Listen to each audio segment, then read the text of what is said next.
este é o Poder Entrevista. Eu sou Mariana Halbert, editora sênior no Poder 360, e entrevisto agora o senador Nelsinho Trade, do PSD de Mato Grosso do Sul.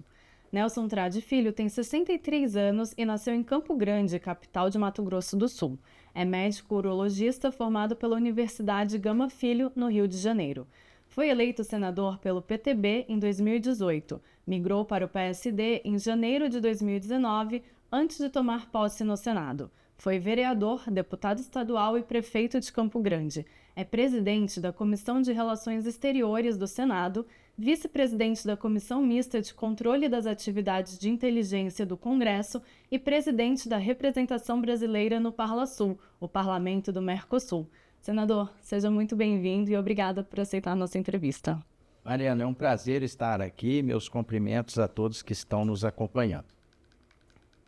Agradeço também a todos os web espectadores que assistem a este programa. Esta entrevista está sendo gravada no estúdio do Poder 360 em Brasília, em 8 de abril de 2025. Senador, eu não poderia começar por outro assunto que não o terremoto que as tarifas do presidente dos Estados Unidos, Donald Trump, estão provocando no mundo todo. Quando elas foram anunciadas na semana passada, o senhor disse que o movimento dos norte-americanos não era uma surpresa e pediu equilíbrio e estratégia do governo brasileiro. Até agora, o senhor considera que o governo Lula tem reagido corretamente à taxação de 10% sobre todos os produtos brasileiros? Então vamos por etapas. A primeira afirmação que você fez, eu quero justificar por que eu falei isso. Porque quem acompanhou a campanha de presidente nos Estados Unidos, onde houve a disputa entre os democratas e os republicanos, o candidato na época, Donald Trump, falou exatamente o que ele está fazendo. Então, na minha avaliação, haveria que ter uma preparação, não só do Brasil, mas de outros países que foram afetados, em função da situação que nós estamos vivendo no momento de hoje. É lógico que, às vezes, numa campanha, você fala alguma coisa que nem sempre você consegue fazer a hora que você assume o mandato. Sim.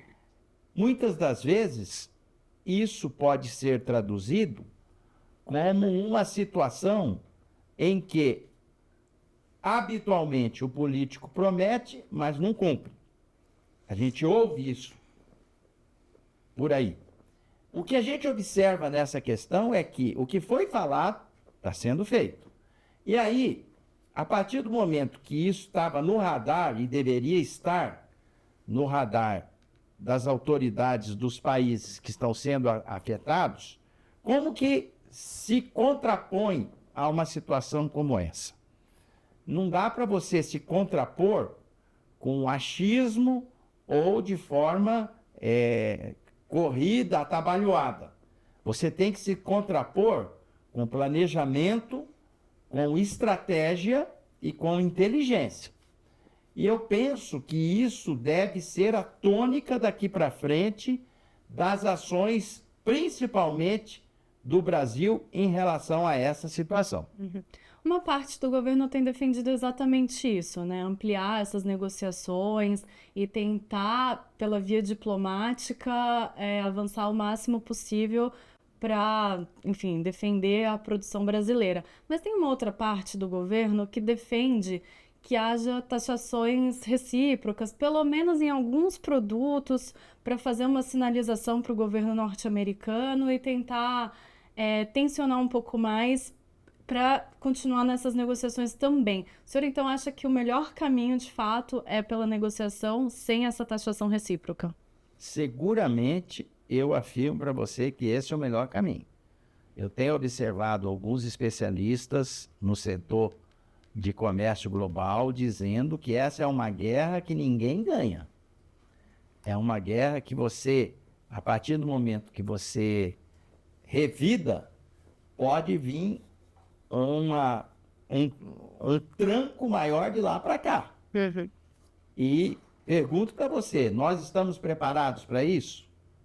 Para entrar no ringue e brigar com os Estados Unidos? Eu acho que não. Até porque uma situação semelhante como essa ocorreu em 2019. E como que se reverteu isso? Na época, a ministra da Agricultura era a atual senadora Tereza Cristina. Ela pegou um grupo de assessores da área e foi para os Estados Unidos para poder debater a questão do aumento da tarifa do aço e do alumínio. E conseguiu reverter no diálogo e no entendimento.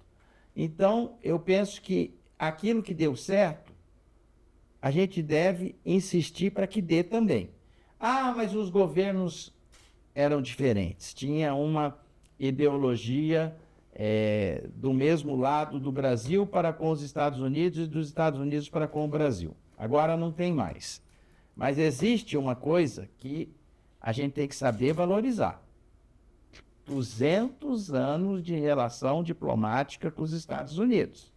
E a balança comercial, que é algo que dita as regras na relação de negócios, ela é amplamente favorável para os Estados Unidos em relação ao Brasil. Então, eles estão taxando um país que para eles é bom. O Brasil para eles é bom.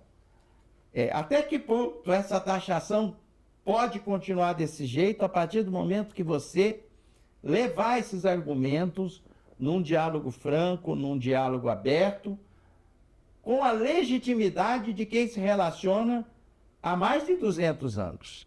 Não são 200 dias nem 200 meses, são 200 anos. E isso ficou claro, Mariana, na visita que eu recebi do encarregado de negócios da Embaixada Americana no meu gabinete.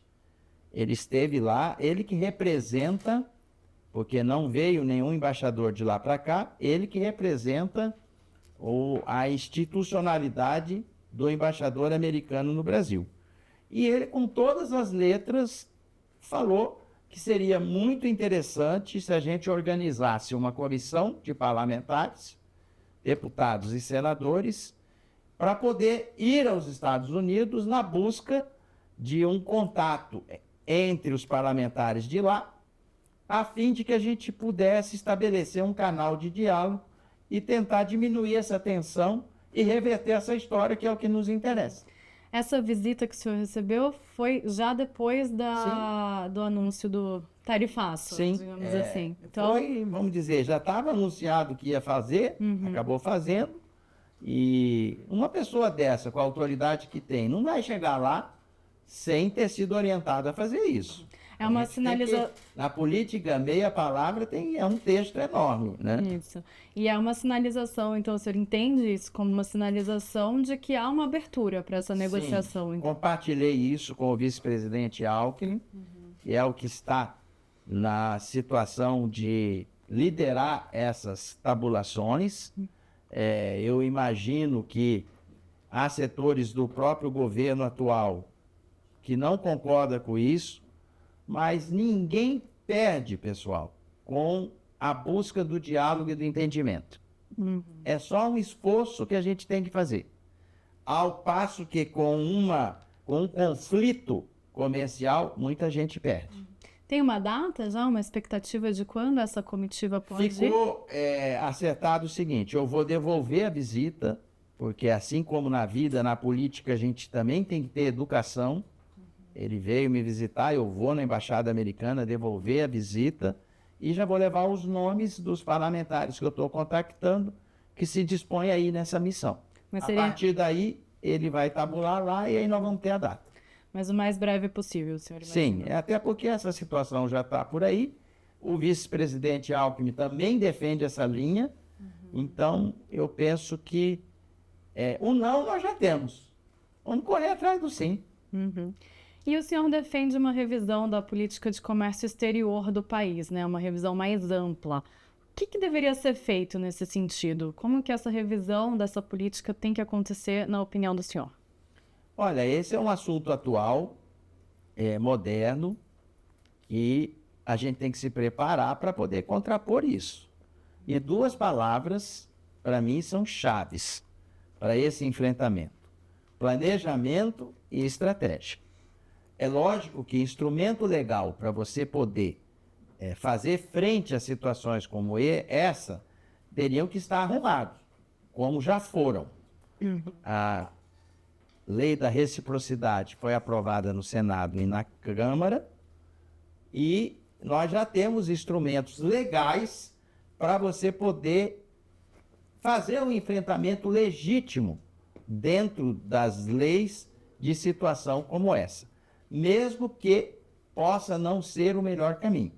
Mas só de você ter esse escudo já mostra para o país que está tabulando contigo que não, aquele país tem já a lei da reciprocidade aprovada. Então, será que vale a pena mexer com eles? Eu acho que é mais ou menos por aí.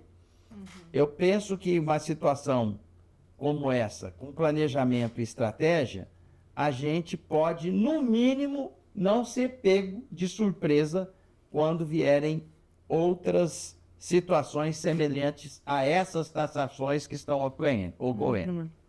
E há muitas análises por aí de que a taxação, né, esse tarifaço do presidente dos Estados Unidos pode ajudar, na verdade, o Brasil a ampliar o comércio com a Ásia. E aí o senhor fala bastante sobre isso e eu queria que o senhor explicasse um pouquinho melhor como que a rota bioceânica que ligaria o Brasil ao Pacífico pode ajudar nessa expansão do comércio com a Ásia e qual a previsão de ela ficar pronta e estar em operação?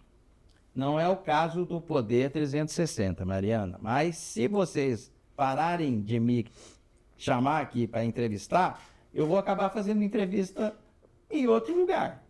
A lei do mercado é a mesma coisa. Não quer fazer tabulação comercial com o Brasil? Você pode ter certeza que tem muito país que quer. E aí eu digo para você, essa atitude que a gente observou do governo brasileiro de ir até o Japão, de ir até o Vietnã e buscar novas frentes de mercado, está certíssima. Porque nós não podemos ficar esperando que a situação volte do status quo anterior. Lá no meu estado, nós estamos passando por um momento assim muito especial. É um estado que mais cresce no Brasil, se você observar os indicadores. Nós vamos ter, para ser inaugurado no ano que vem, um traçado rodoviário que corta o meu estado de ponta a ponta, desde Bataguaçu, aonde tem a divisa com o estado paulista, até lá em Porto Mutim, onde tem a divisa traçada pelo Rio Paraguai, com a primeira cidade paraguaia, que é Carmelo Peralta. Ali está sendo edificada uma ponte que foi financiada pela Itaipu Binacional e todo o traçado rodoviário sendo adequado, construído do 0 quilômetro, para poder receber os caminhões de carga, a fim de que, passando pelo Paraguai, entrando no norte da Argentina, chegando no Chile, dos portos de Antofagasta, Iquique e Mejillones, possa transportar para o continente asiático os produtos brasileiros. E aí com um detalhe, transporte esse que em algumas situações vai baratear em 40% o custo. Imagina só como que isso é competitivo. Além de diminuir em 14 dias de viagem e 8.000 quilômetros marítimos a menos. Muito interessante. Quando que essa rota vai estar completa? Olha, eu fui prefeito de Campo Grande e toda vez que vinha uma pergunta dessa, eu sempre dava uma gordurinha, porque se inaugurar antes, vão falar que é a eficiência da gente. Porém, nessa situação, falam que vai ser em 2026, mas eu colocaria 2027. Tá. E a gente também tem a negociação do Brasil, liderando, né, em certa parte, a negociação do acordo do Mercosul com a União Europeia. Sim. Na avaliação do senhor, esse tarifaço dos Estados Unidos pode ajudar também nessa aproximação ao continente europeu ou não? Muito perspicaz a sua pergunta. Do mesmo jeito que a gente está com essa pressão, a Europa também está. E nós temos no nosso horizonte prontinho, a mais tempo sendo discutido do que a gente possa imaginar, mais de 20 anos, o Acordo de Livre Comércio do Mercosul com a União Europeia. Prontinho para ser assinado. Eu tenho a convicção que uma situação como essa vai promover uma agilidade maior nesse acordo e nos outros que ainda poderão vir. Nós temos com o EFTA também, que é Noruega, Luxemburgo, Liechtenstein, Finlândia, para a gente poder abrir também situações interessantes de mercado para suprir isso aí. Tem países da África querendo fazer acordo conosco, então pode ter certeza, o Brasil não vai ficar a pé nessa estrada, não. Nós temos produtos com qualidade e com sanidade. Agora, no mês que entra, a gente foi convidado a participar em Paris, na França, do recebimento por um instituto universalmente reconhecido da livre de aftosa, que é aquela doença que dá no gado, sem a vacina. Isso. Ou seja, nós já superamos essa questão e estamos aí com o nosso gado pronto para poder vender para o restante do mundo. Isso. E, senador, a Comissão Mista de Controle das Atividades de Inteligência, da qual o senhor é vice-presidente, se reuniu apenas 2 vezes no ano passado. E isso foi bastante criticado, né? Como vai ser a gestão nesse ano e qual que é o plano de trabalho que a comissão deve ter? Bom, a gente entrou agora e já fizemos uma reunião, vamos fazer outra amanhã. Já está superando o ano passado. Já empatamos. Exato. Mas você pode ter certeza que é uma comissão que tem uma importância fundamental. Gente, a atividade de inteligência, muito bem conduzida pelos funcionários da ABIN, na essência daquilo que eles têm que fazer, ela tem que ser usada por nós como um instrumento colaborativo para a gente poder fazer valer as 2 palavras que eu disse, planejamento e estratégia. Porque os caras estão lá na condição de inteligentes para fazer a gente pensar com aquilo que eles forem sugerir para nós. Eu recebi recentemente o presidente da ABIN e ele se dispôs a fazer essa interlocução conosco no sentido de nos dotar de condições necessárias para poder sugerir, através das conclusões que o próprio órgão tem, atividade de inteligência para contrapor essa guerra do comércio local. Então, isso com certeza vai ser feito.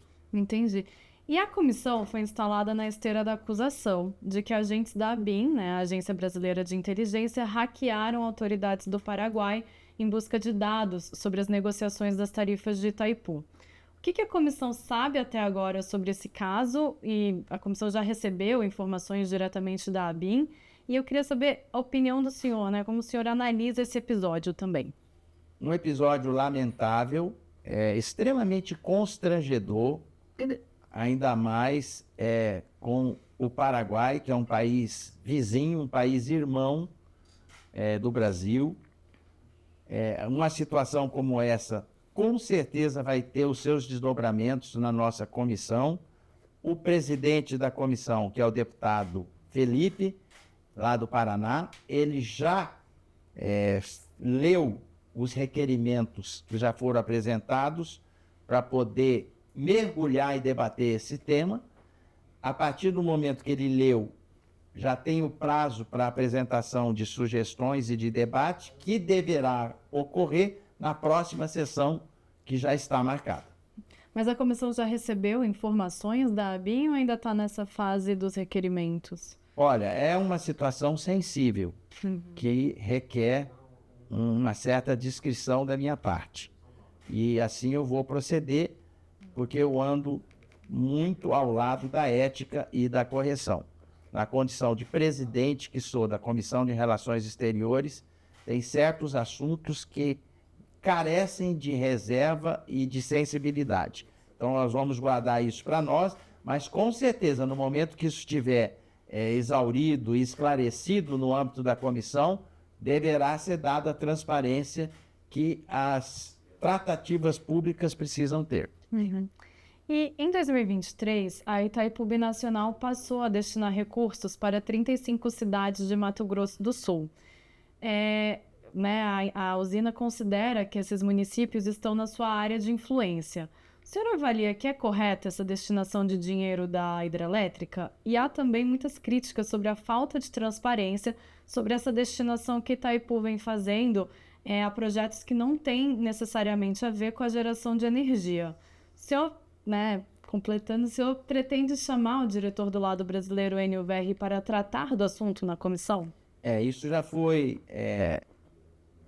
sem a formalidade devida, mas informalmente, debatido no âmbito da nossa comissão, a partir do momento que ela foi constituída. Com certeza haverão também desdobramentos disso, mas dentro de uma linha de respeito, de tranquilidade, de sensatez, convidando o diretor Enio Verri a poder estar presente para prestar os esclarecimentos devidos. Uhum. Mas sobre a área de influência, essa expansão que teve, e aí, a partir disso, o atendimento a 35 municípios de Mato Grosso do Sul. O senhor concorda que é importante que Itaipu faça essa destinação? A partir do momento que teve essa área de influência com algum dano territorial ou ambiental a esses municípios, há que se ter, sim, um olhar diferenciado e uma contrapartida. Porém, isso tudo precisa ser esclarecido e devidamente dado a transparência que os recursos públicos precisam ter diante dos tempos que estamos vivendo. Uhum.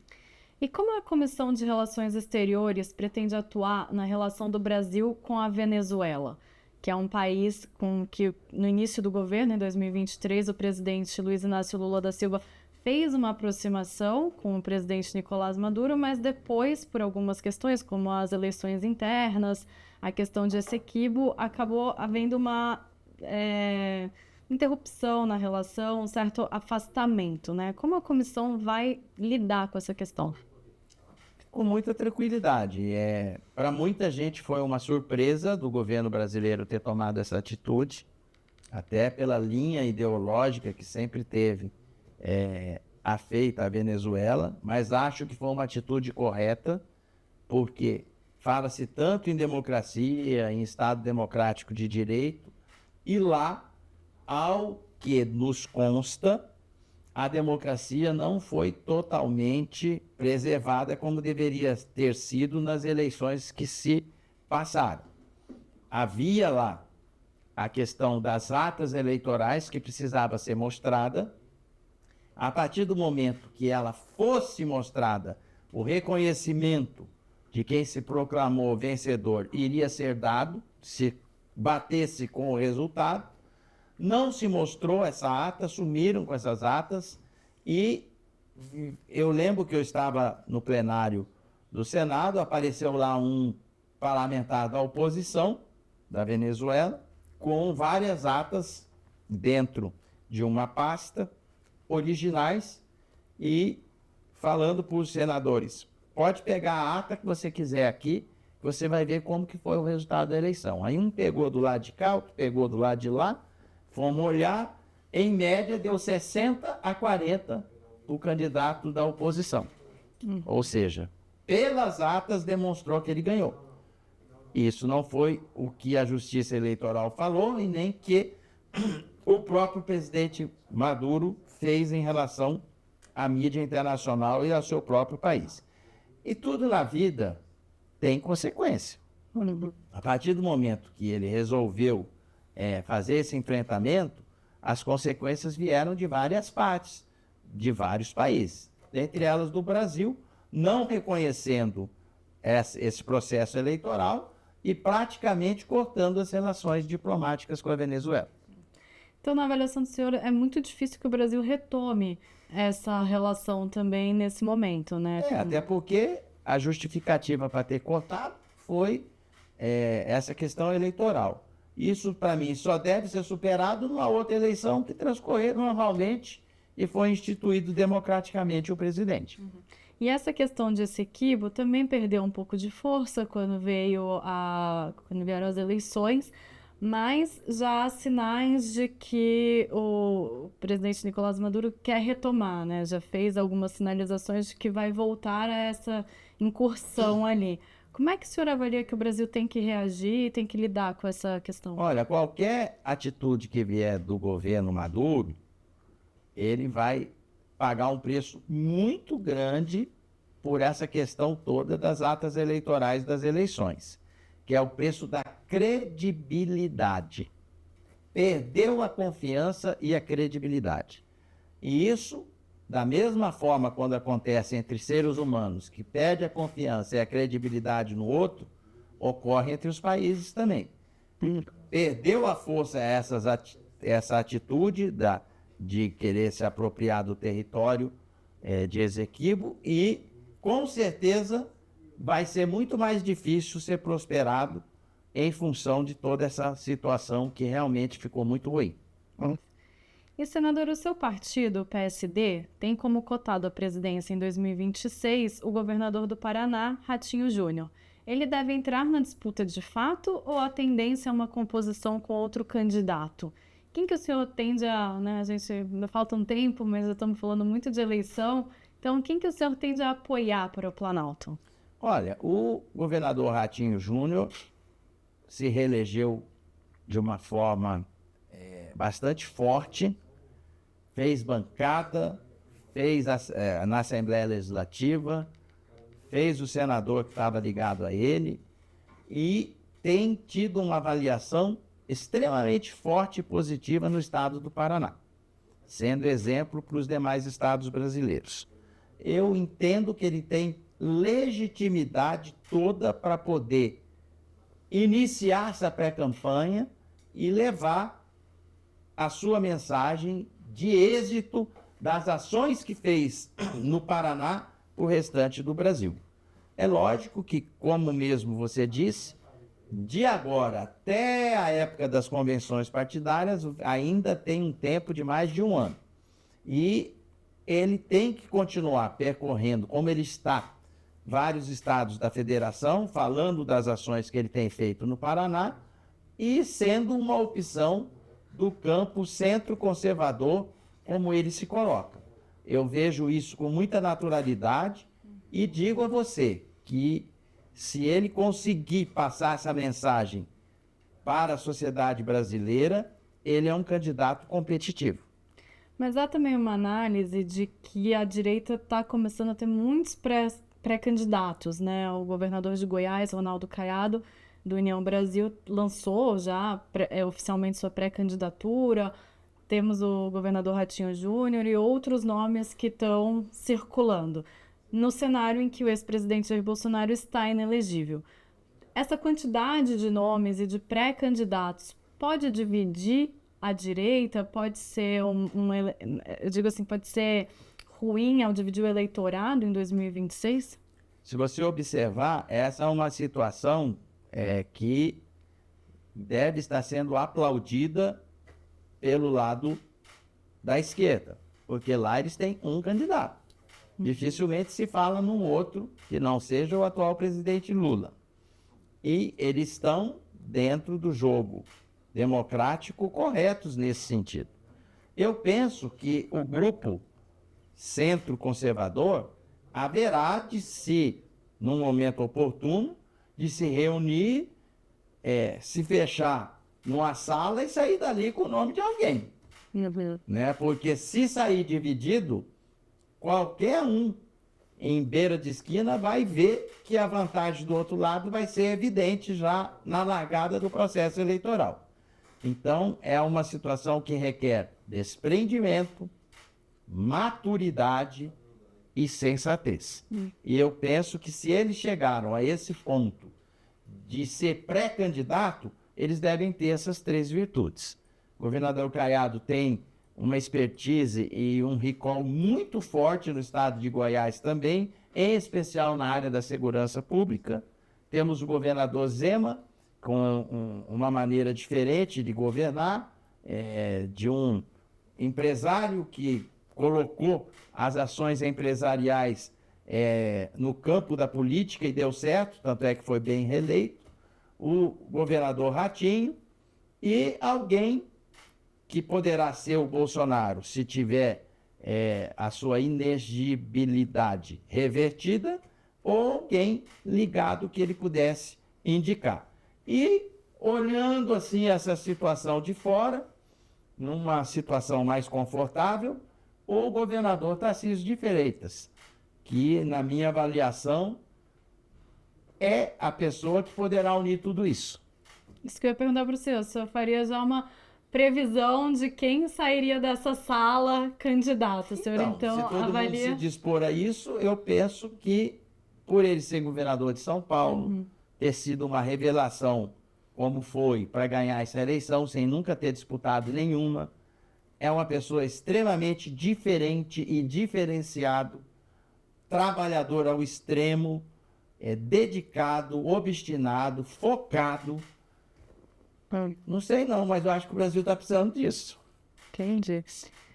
E, senador, chega ao final esta edição do Poder Entrevista. Em nome do jornal digital Poder 360, agradeço ao senador Nelsinho Trade por esta entrevista. Eu que agradeço, estou muito feliz de estar aqui. Com certeza, outros assuntos haverão de bater nas nossas portas. Eu estarei sempre pronto para trazer aqui os meus esclarecimentos. Um abraço a todos vocês.